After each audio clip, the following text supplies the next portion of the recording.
इस दुनिया में एक से एक नायाब चीजें हुई है और उन्हीं नायाब चीजों के अंदर एक बेशकीमती पत्थर भी है। बेशकीमती इसलिए कि उसकी सही कीमत का अंदाजा आज तक किसी को नहीं लग पाया। अलग अलग लोगों ने अपने अपने अंदाज से उसकी कीमतें लगाई हैं और बेशकीमती वो इसलिए भी है कि किसी ने भी उसे आज तक खरीदने की कोशिश नहीं की और ना ही उसे किसी ने आज तक बेचने की कोशिश की। किसी ने उसे लौटा है, किसी ने उसे चोरी किया है, तो किसी ने उसे गिफ्ट में प्राप्त किया है। इस प्रकार देखते हैं ऐसे ही एक कोहिनूर नाम के पत्थर की सफर की कहानी हमारे YouTube channel famous stories of the world में आज की ये सफर की कहानी है कोहिनूर एक बेशकीमती पत्थर की। जहां तक ऐतिहासिक साक्ष्यों की बात करें तो पता चलता है कोहिनूर सबसे पहले आंध्र प्रदेश के गोलकुंडा की खानों से प्राप्त हुआ था, जो कि लगभग 1100 से 1300 ईस्वी के मध्य का कहीं माना जाता है। लेकिन जब ये प्राप्त हुआ उस वक्त यदि ऐतिहासिक साक्ष्यों की बात माने तो वारंगल साम्राज्य जो था वहां काकतीय वंश राज कर रहा था, तो उस काकतीय वंश के पास ये सबसे पहले आया और काकतीय वंश के शासकों ने इसे वारंगल के मंदिर में कहीं लगा रखा था और ये लगभग 793 कैरेट का कोहिनूर था। लेकिन जब अलाउद्दीन खिलजी सल्तनत के शासक बने तो उसके दक्षिणी अभियान हुए और उसके दक्षिणी अभियानों का उद्देश्य यही था कि वहां से अतुल धन संपत्ति प्राप्त करें। अलाउद्दीन खिलजी के सेनापति मलिक काफूर ने जब दक्षिणी भारत में अभियान किया तो उसे वारंगल अभियान के दौरान जो खजाना मिला उस खजाने में ही उसे प्राप्त हुआ कोहिनूर। इस प्रकार वो कोहिनूर सल्तनत के शासक अलाउद्दीन खिलजी के पास पहुंच गया। इस प्रकार ये कोहिनूर एक काकतीय साम्राज्य से एक सल्तनत के शासक के पास पहुंचा और सल्तनत के शासकों के पास वो एक के बाद एक आता गया। लेकिन इसी सल्तनत का अंतिम शासक हुआ इब्राहिम लोदी। इब्राहिम लोदी को सामना करना पड़ा 1526 में पानीपत के युद्ध में बाबर का, और बाबर ने इस पानीपत के संघर्ष में इब्राहिम लोदी को हरा दिया और इस युद्ध के अंदर इब्राहिम लोदी मारा गया और सल्तनत का जो खजाना था वो बाबर के हाथ लगा और बाबर ने भारत के अंदर 1526 में मुगल साम्राज्य की स्थापना की। इस प्रकार वो हीरा अब बाबर के साम्राज्य का या यूं कहें वो मुगल साम्राज्य का हिस्सा बन गया, क्योंकि सल्तनत के खजाने में वो प्राप्त हुआ था। इस हीरे के बारे में बाबर ने कहा था कि ये हीरा इतना बेशकीमती है कि पूरी दुनिया को एक दिन का भोजन करवाया जा सकता है इसकी कीमत से।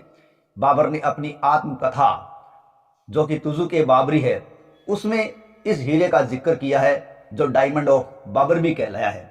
हालांकि इतिहासकारों में एक मत नहीं है कि बाबर जिस हीरे की बात कर रहा है वो कोहिनूर है या कोई और, लेकिन इतना जरूरी है कि पहली बार एक बेशकीमती हीरे का जिक्र बाबर की आत्मकथा तुजु के बाबरी में हुआ है, जिसने उस हीरे की कीमत पूरी दुनिया को एक दिन करवाया जाने वाला भोजन के बराबर मानी है।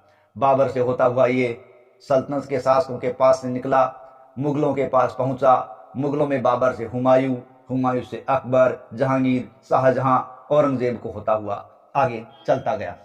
शाहजहां का जब दौर था तो उसने मयूर सिंहासन बनवाया और मयूर सिंहासन कहते हैं कि इतना बेशकीमती था कि मयूर सिंहासन में ताज महल 4 बनाए जा सकते थे, इतना पैसा उसमें लगा था। 7 साल लगे थे और उसमें हीरा जड़ा गया था। इस प्रकार वो मुगल साम्राज्य का अंश था। कौन? कोहिनूर। औरंगजेब का जब दौर आया तो औरंगजेब के दौर में एक फ्रांसीसी यात्री व्यापारी ट्रेवरनियर भारत आया था।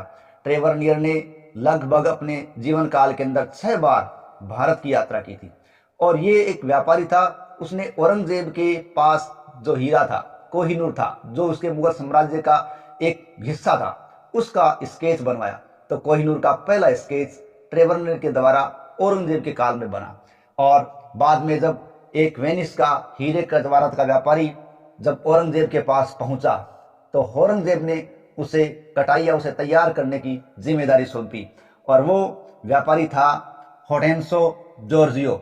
लेकिन होटेंसो बोर्जियो उसको सही ढंग से तराश नहीं सका और वो जो हीरा था वो अब 186 कैरेट का रह गया। इसकी इस हरकत से औरंगजेब बहुत नाराज हुआ और उसे कोई मेहनताना नहीं दिया, बल्कि उससे हर्जाना भी वसूल किया था। इस प्रकार औरंगजेब के उत्तराधिकारियों के अंदर वो आगे से आगे चलता गया। और जब औरंगजेब के उत्तराधिकारियों में ही आगे एक शासक हुए हैं मोहम्मद शाह रंगीला, जिनका शासनकाल 1719 से 1748 रहा है।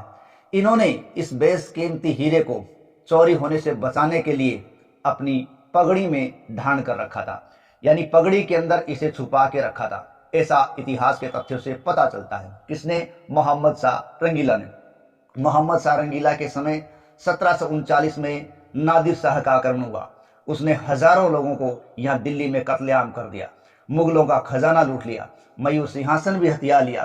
तब उसे किसी ने बताया कि आप एक बेशकीमती चीज है वो यहीं छोड़कर जा रहे हैं, और वो बेशकीमती चीज है कोहिनूर हीरा, जो कि मुगल शासक मोहम्मद शाह रंगीला के पगड़ी के अंदर छिपा हुआ है। इस प्रकार इस हीरे के बारे में नादिर शाह को पता चला। उस नादिर शाह ने अब क्या किया, एक चाल चली और उसने दिल्ली से वापस लौटने से पहले मोहम्मद शाह रंगीला से मुलाकात की और अपने पारसियन रिवाज के अनुसार पगड़ी बदलने की बात कही। हालांकि पगड़ी बदलने की बात से मोहम्मद शाह रंगीला समझ भी गया, लेकिन वो कुछ नहीं कर पाया और नादिर शाह ने मोहम्मद शाह रंगीला की पगड़ी अपने से बदली और अपनी पगड़ी मोहम्मद शाह रंगीला को दी। इस प्रकार पगड़ी बदलने के साथ ही ये बेशकीमती कोहिनूर किसके पास पहुंच गया? नादिर शाह के पास पहुंच गया। ये केवल कोहिनूर ही नहीं पहुंचा, एक सिस्टर डायमंड कहने वाला दरियाए नूर भी इसके पास पहुंचा था। देखिए, जब नादिर शाह ने इसे देखा तो उसे ने ही इसका नाम कोहिनूर रखा था, क्योंकि पारसियन भाषा में अगर कहा जाए तो कोह का मतलब होता है माउंटेन और नूर का मतलब होता है लाइट। तो माउंटेन लाइट या माउंटेन ऑफ लाइट इसका नाम रखा, और यही कहते हैं पहली बार नादिर शाह के द्वारा इसका नाम कोहिनूर रखा गया। जब उसने इसकी कीमत के बारे में अंदाजा लगाया तो उसका कुछ अलग ही कहना था। नादिर शाह ने कहा, यदि एक साथ 4 पत्थर उछाले जो चारों दिशाओं में हो और एक पत्थर बीच में उछाला जाए तो जितना स्पेस बचता है उस सारे स्पेस को यदि सोने से भी भर दिया जाए तो भी इस हीरे की कीमत अदा नहीं की जा सकती। इस प्रकार उसने इस हीरे को बहुत बेशकीमती बताया। लेकिन बाद में जब नादिर शाह की हत्या हो गई तो नादिर शाह के बाद अफगानिस्तान के क्षेत्रों में अहमद शाह का शासन स्थापित हो गया। अहमद शाह ने अफगानिस्तान में एक नए राजवंश दुर्रानी राजवंश की स्थापना की। लेकिन दुर्रानी राजवंश के शासक शाह शुजा के समय अफगानिस्तान में दुर्रानी राजवंश की पकड़ कमजोर होने लगी, उनकी हालात खराब हो गई। अब शाह शुजा को रणजीत सिंह की शरण में आना पड़ा। शाह शुजा ने महाराणा रणजीत सिंह से सहायता मांगी कि वो उसे अफगानिस्तान का शासक बनाने में मदद करे। इस प्रकार शाह शुजा ने जब रणजीत सिंह से ये सहायता मांगी तो उसे बदले में कोहिनूर और दरियाए नूर जैसा हीरा जो बेशकीमती था वो रणजीत सिंह को दिया।